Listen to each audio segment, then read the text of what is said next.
वंदे पुरुषोत्तम। परम दयाल श्री ठाकुर एक दिन महाप्रलय की उस बात को सता ही बोलने लगे।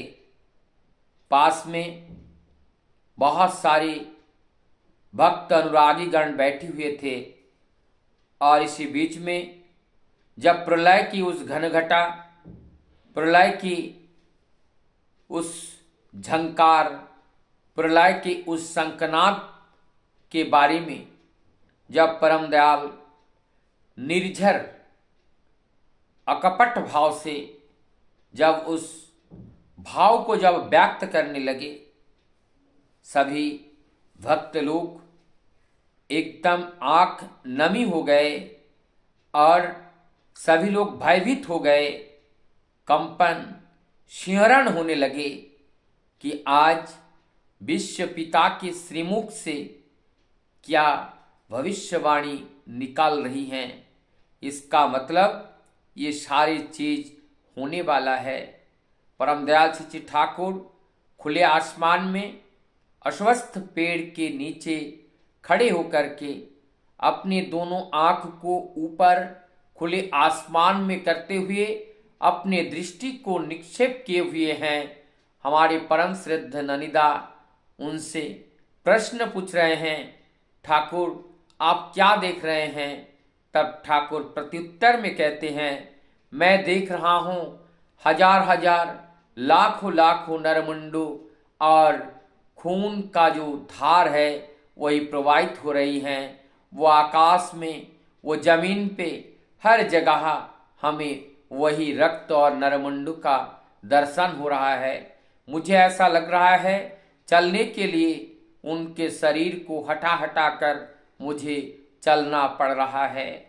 तब वहाँ पे भक्त हमारी परम श्रद्ध ननिदा प्रश्न किए परम दयाल श्री ठाकुर जी से कर जोड़ कर विनय के साथ, तो ठाकुर हम बचेंगे कैसे? बचने का क्या उपाय है? दया करके हमें पथ बताइए, दया करके हमें रास्ता बताइए, क्योंकि बिना रास्ता के हम तो अधर में पड़ के हम अपने प्राण को गंवाना पड़ेगा। प्रभु दया करके हमें वो रास्ता बताइए। जब इस सारी बातें प्रार्थना परम दयाल श्री ठाकुर जी से की गई तो परम दयाल श्री ठाकुर प्रत्युत्तर में कहते हैं, इष्ट प्राणता ही तुम लोगों को बचा सकता है और वो इष्ट प्राणता के बिना तुम लोगों को बच पाना बड़ा कठिन है। अब वो इष्ट प्राणता क्या है? इष्ट मतलब मंगल। जब हमारा जो प्राण केंद्र है हृदय स्पंदन, हृदय स्पंदन के बिना हमारी जीवन की आशा करना अपराध होगा। जीवन की आशा करना ये अपराध होगा और अन्याय होगा। जीवन की आशा हम नहीं कर सकते हैं। इसका मतलब ये हमारा प्राण केंद्र है, यहाँ से रक्त का संचार संपूर्ण बॉडी शरीर में होता है। तो बोलते हैं कि जिसके बिना तुम अपने जीवन को एक पल के लिए जी नहीं सकते हो। जब तुम्हारा ये जीवन उस परम पुरुष के चरण में दे दोगे और तुम्हें ऐसा लगेगा, उनके साथ ऐसा तुम युक्त हो जाओगे कि उनके बिना तुम्हारा कल्पना नहीं किया जा सकता है, तुम उनके बिना एक पल भी नहीं रह सकते हो। ऐसा जिस दिन होगा उस दिन तुम्हारे अंदर वो इष्ट प्राणता का जागरण होगा। और वो इष्ट प्राणता कैसे जागरण होते हैं? परम दयाल श्री ठाकुर जी कहते हैं, जो हमारे अंदर जो लव है, पैशन है, तो बोलते हैं पैशन फॉरवर्डिंग लव। एक लव है, पैशन माने प्रवृत्ति, और ये फॉरवर्डिंग मतलब भेद करना, और अटैचमेंट माने अनुराग। जो वृत्ति भेदी जो टान है, जो वृत्ति भेदी अनुराग है, ये वृत्ति भेदी अनुराग के माध्यम से ही हमारे अंदर इष्ट प्राणता का जागरण होता है। कॉम्प्रोमाइजिंग कॉम्प्लेक्स लव नहीं, कॉम्प्रोमाइजिंग लव नहीं, कॉम्प्रोमाइजिंग लव नहीं। और एक होता है पैशनेट लव। कॉम्प्रोमाइजिंग लव का मतलब होते हैं हम कॉम्प्रोमाइज करते हैं कि हमें जहां हमें सुविधा लगे हम उसी के शरण, उसी की तरह करने लगते हैं। ये कॉम्प्रोमाइज करके परम दयाल श्री ठाकुर जी कहते हैं, लव कॉम्प्रोमाइज होने से नहीं होगा। आप मुझे ये दे दो, मैं आपको ये दे दूंगा। ये अदली बदली का चक्कर से प्रभु से प्यार नहीं किया जा सकता है। वहां तो निस्वार्थ प्रेम होना चाहिए। और एक होता है पैशनेट लव। एक पैशनेट लव होते हैं, वहां केवल स्वार्थ है। जहां मेरा स्वार्थ है वही मेरा प्यार है।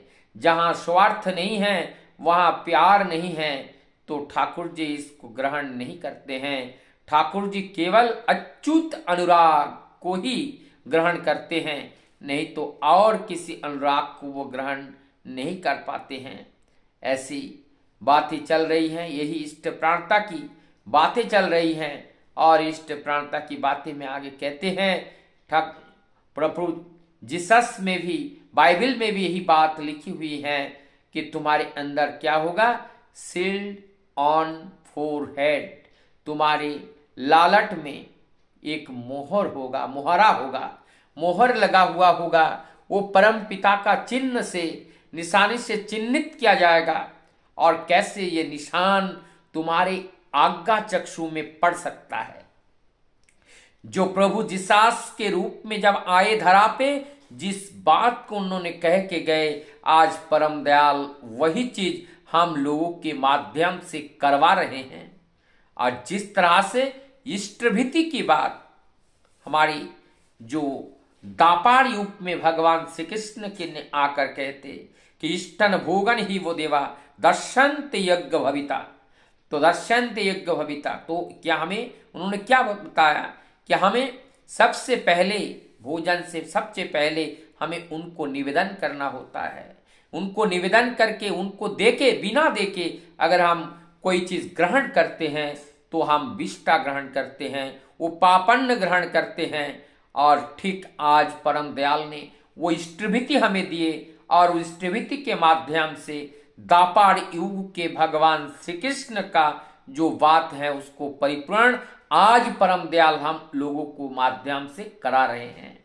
ठीक उसी प्रकार से जो भगवान प्रभु जीसस आए और आकर के जिस चिन्ह की, जिस निशान की, उन्होंने जिस शील्ड की बात की ऑन फोरहेड पर, आज वो प्रार्थना सुबह और शाम के प्रार्थना के बाद आज परम दयाल श्री ठाकुर जी क्या कह रहे हैं, 5 मिनट नाम ध्यान। वो नाम ध्यान करते करते करते करते करते करते एक निशान वहां पे पड़ जाएगा। और वो निशान बोलते हैं, बाइबल में इस बात का भी स्पष्ट है, एक नव नाम, एक नया नाम।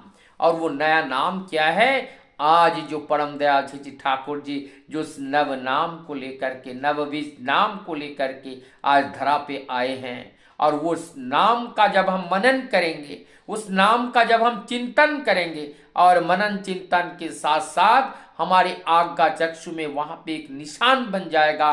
और उस निशान हाथों से नहीं बनाया जाएगा, नाम करते करते उस निशान वहां बनेगा।